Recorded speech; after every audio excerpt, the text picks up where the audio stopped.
Understanding Proof Sketch, a guide for English learners. Hello and welcome to our English language learning series. Today, we're going to unravel the meaning behind the term proof sketch. This phrase might sound a bit technical, but don't worry, we'll go through it together, step by step. A proof sketch refers to an informal explanation that outlines the main steps of a proof without going into meticulous detail.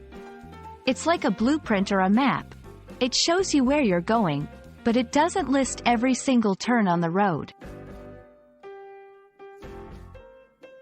This concept is often used in mathematics or logic, where detailed proofs can be very lengthy.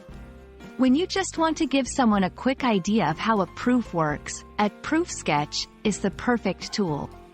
It's also used in academic and educational settings to teach students the flow of logical reasoning. In a proof sketch, we focus on three main elements.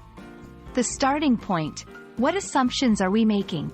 The key steps: what are the major logical or mathematical steps we take? The conclusion: what result are we trying to show?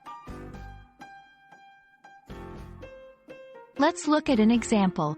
Suppose we want to prove that the sum of two even numbers is even. A proof sketch might look like this. Assumption: let's take two even numbers.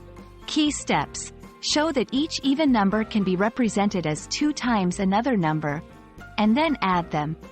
Conclusion: the result is also a number multiplied by 2, which is even. And that's what a proof sketch is all about. It's a simplified version of a proof that gives you the essence without all the complex details. We hope this video has shed some light on the term and that you feel more confident using it. Until next time, keep learning and keep curious.